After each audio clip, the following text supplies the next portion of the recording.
Hi everyone, my name is Angela and I'm a consultant clinical psychologist as well as a community outreach officer with UCAN. During this digital change block, I'm here to talk about how we can deal with anxiety during lockdown, how we can develop a few coping strategies to adjust to the times, and how we can put a lot more healthy mechanisms in place to deal with the mental distress, the anxiety, the worry, and the fear of having to be in lockdown.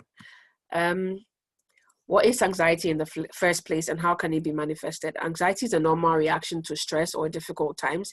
And especially now during this really difficult period, it is really easy to feel like we're overwhelmed and we're scared and we're worried because we do not know what the future holds. We feel like there's a lack of control, and anxiety is triggered by a specific stressor. And during this period, there are layers and layers and layers of stresses. The worry and fear of catching, coronavirus, the fear of not being able to see loved ones and go out and live your normal life, the worries and fear of the future of when all of this going to end, the anxiety surrounding everything regarding life in general for everybody. And I just like to remind you that you are not alone. There is there are so many people who are going through it. I have gone through it, and this is not in any way to cancel the struggle that anybody's going through, but just to remind you that there is help available and there is support available, because when you seek support, you will find it, and there are people who are happy to help you to unpack these feelings and emotions, even if you do not understand them. The thing about panic attacks that come with being anxious, and some of the symptoms may be that we may worry that they may look like symptoms of COVID, but know how to differentiate between them. This is not to say that if you have any symptoms of COVID, you should not get yourself checked or you should not have a test done, but these may be symptoms of panic attacks or anxiety that may manifest or make us feel like, oh, okay, this is where I'm headed to. So know how to differentiate those two. Maybe going through a bit of weakness, dizziness, a fast heartbeat, sweating, tingly and numb hands, chest pains or stomach pains, shortness of breath or difficulty breathing and chills. If we have been following a bit of what's going on around us, we know that shortness of breath and difficulty breathing, a bit of chest pain as well, may be in the category of COVID symptoms. But remember that you may be having an anxiety attack or a panic attack, and it may not necessarily be coronavirus, but do not forget to get checked. It's very necessary, so you keep yourself safe, keep those around you safe. During this period, it's hard, and I just like to remind you again that you are not alone.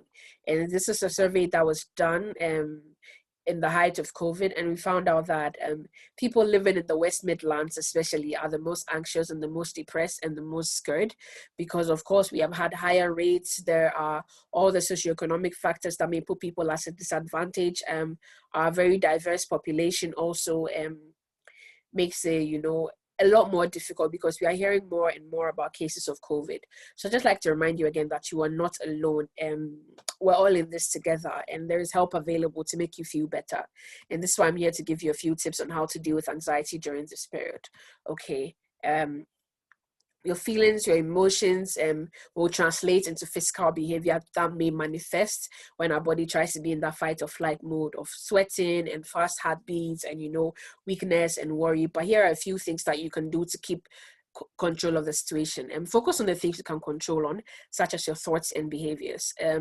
As much as we feel like we have lost control of everything else, we are still in control of how our thoughts go and how our behaviors are manifested. So keep this in mind.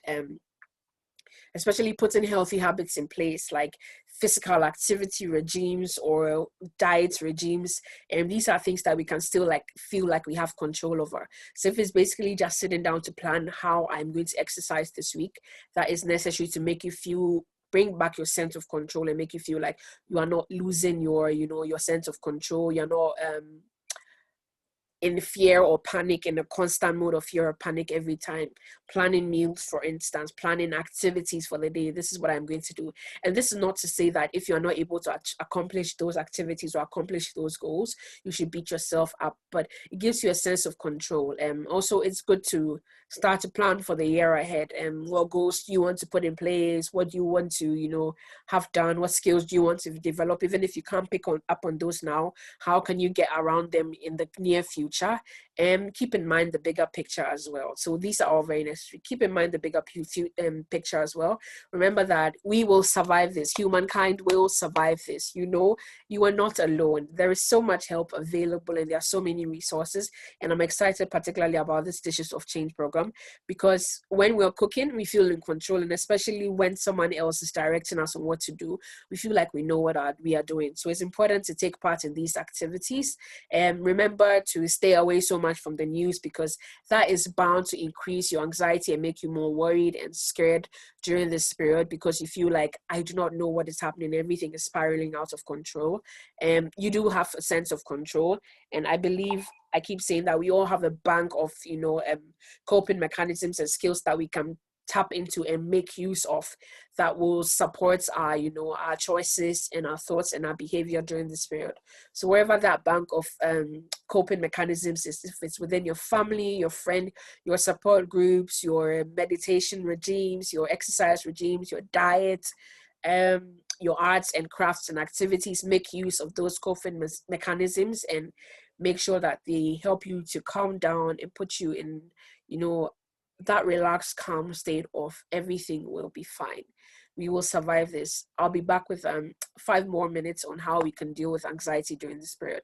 Again, my name is Angela, and have a really good day.